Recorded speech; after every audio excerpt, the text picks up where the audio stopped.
Mwanasiasa mashuhuri, kinara wa upinzani na aliyewahi kuwa waziri mkuu nchini Kenya, Raila Amolo Odinga mwenye umri wa miaka 80 amefariki dunia leo Jumatano ya Oktoba 15, 2025.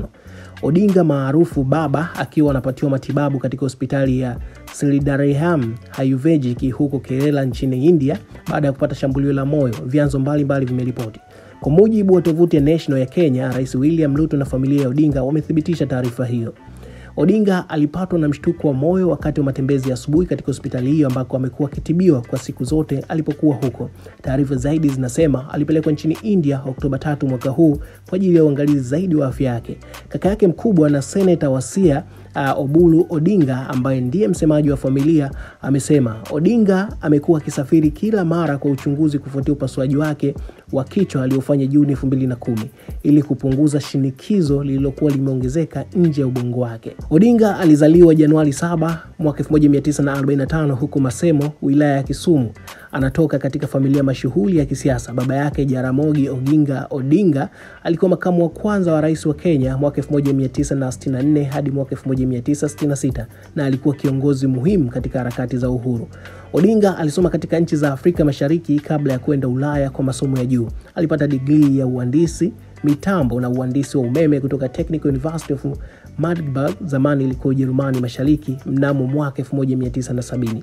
Baada ya kurejea Kenya, alifanya kazi katika chuo kikuu cha Nairobi na baadaye katika shirika la viwango la Kenya Bureau of Standard KBS, ambapo alihudumu kama naibu mkurugenzi. Alijiunga na siasa mwishoni mwa miaka ya 1980 na mwanzoni mwa miaka 1990.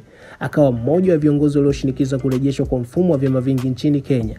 Kwa sababu ya misimamo yake ya kisiasa, hasa wakati wa utawala wa Rais Daniel Moi, alifungwa mara kadhaa bila kesi, akitumia jumla ya miaka 9 gerezani. Hadi mauti unamkuta, Odinga amewahi kuwa mbunge ambapo mara ya kwanza alichaguliwa kuwa mbunge wa Lang'ata mwaka 1992.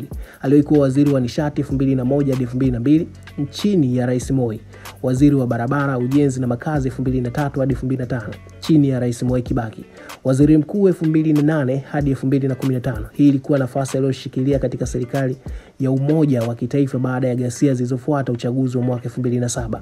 Katika kiti cha urais, Odinga amegombea urais wa Kenya mara 5 bila kufanikiwa kushinda kiti hicho. Miongoni mwa matukio katika historia yake ni ile ya handshake mwafaka. Tukio muhimu katika historia yake ya hivi karibuni ni mwafaka na Rais Uhuru Kenyatta mwaka 2018 ambapo alimaliza mzozo mkubwa wa kisiasa na kuleta utulivu. Anatajwa kama baba au kiongozi wa upinzani nchini Kenya, akisimamia chama cha Orange Democratic Movement ODM na vyama vingine vya mlengo wa upinzani.